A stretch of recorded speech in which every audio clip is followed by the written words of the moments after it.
We are at the beginning of the school year, and if you're a freshman coming into high school, it is very important that you start considering really early on taking those honors courses. So today I've interviewed our friend Angelica Perez-Litwin from newlatina.net to talk to us about this specific issue.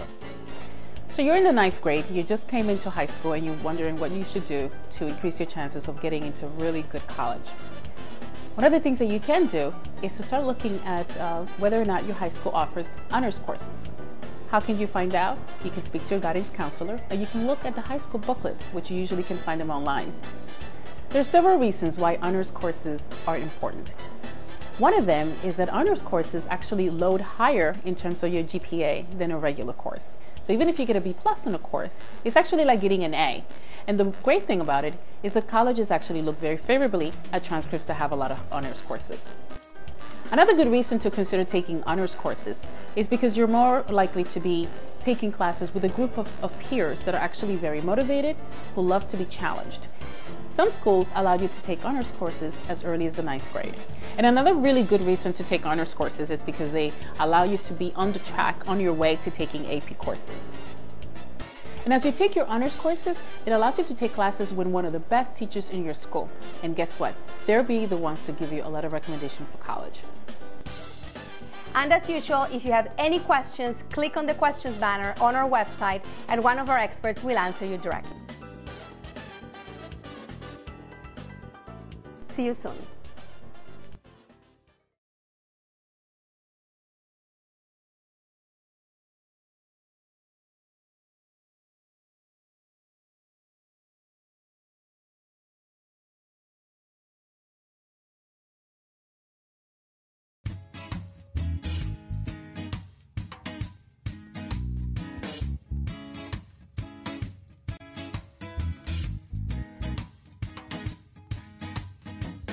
Letters of recommendation are a very important part of your college application package. So today I'm talking here with our friend Angelica Perez-Litwin from newlatina.net to give us some tips on who you should ask for a letter of recommendation and how to develop those relationships. Letters of recommendations are a very important part of your college application. It tells the college admissions officer a story about how your teacher sees you as a student. And it gives them insight into who you are in terms of the person that you will be at their college. So how do you know who to go to for a letter of recommendation? You just can't go up to a teacher and say, Mrs. Smith, can I get a letter of recommendation? You basically have to build a relationship with these teachers. And you want to build a relationship throughout your high school career. So if you're in the 9th grade and you see a teacher that really likes you and feels proud of the work you've done, keep that person in mind. And maybe perhaps take another course again in the 10th grade. And if you happen not to take another course on the 11th grade, you might want to keep that teacher abreast of the things that you have been doing in high school, your achievements, honor roll, any kind of extracurricular activities that you've been doing. Just drop in at their lunch hour or after school and let them know how you're doing. Another very important advice when it comes to letters of recommendation is that you need to see your teachers as a potential person for a letter of recommendation. So you want to make sure that you keep your best behavior with those teachers. You know, you might be someone who loves to be funny or who likes to make jokes, but keep in mind that you're somewhat interviewing for that letter of recommendation. So you might want to give your teachers a heads up at the end of your junior year and let them know that you would love for them to give you a letter of recommendation. Don't wait until December, because then you'll only have 1 month and that's not going to be time enough. And as usual, if you have any questions, click on the questions banner on our website and one of our experts will answer you directly. See you soon.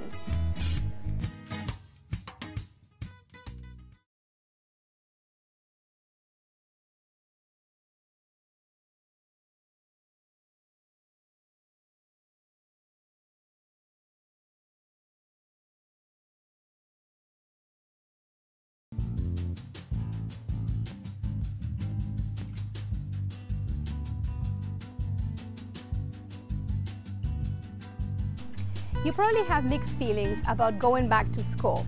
On the one hand, you're sad because the summer is over. On the other one, you're probably happy because you're going to see all of your college friends again. The next few weeks can be a little bit stressful for you. Choosing your courses, finding out who's your roommate, saying goodbye to your family, so it can take a toll on you. My suggestion is that you try to balance the new responsibilities that come with a new school year with some downtime for yourself so that you can give yourself time to adjust to your new situation. That means that instead of trying to do everything, you should try to pace yourself. Get together with groups of friends at different times instead of trying to see everybody at the same time. Set up enough hours for sleep so that you can be rested, and set up an exercise routine that you can keep up throughout the year. Another thing that's very important to do at the beginning of the year is to set up your calendar so that you allot enough time for studying and enough time for extracurricular activities. The more you organize yourself now, the less stress you're going to have later. I wish you a great kickoff for the new school year. And as usual, if you have any questions, click on the questions banner on our website and one of our experts will answer you directly. See you soon.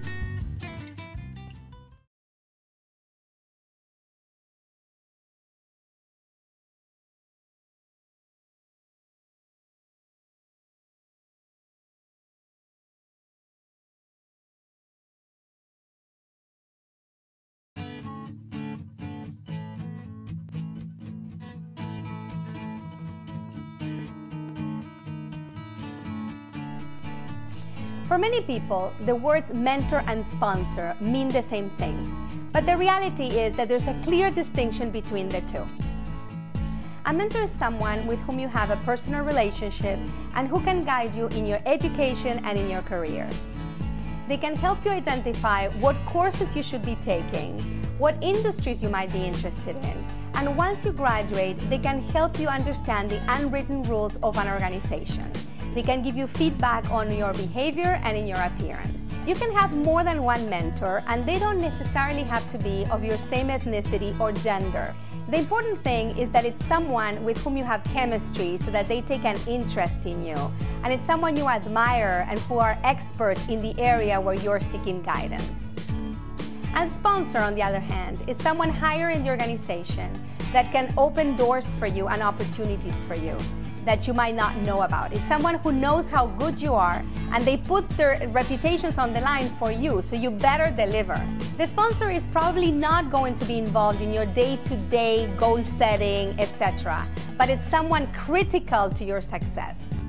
It's important that you identify both mentors and sponsors in your network so you can cultivate both types of relationships. Which brings me to the last point I'd like to make. Be proactive when it comes to nurturing these two types of relationships. Offer your help to mentors and sponsors. Help them promote their own agendas and their good reputations. Offer help in areas where you might have expertise, such as social media or technology. Offer your time as an intern and volunteer in their teams. As a mentor, I always spend more time with people who show an interest in developing their own personal and professional careers, and at the same time help me with my own undertakings. And as usual, if you have any questions, click on the questions banner on our website and one of our experts will answer you directly. See you soon.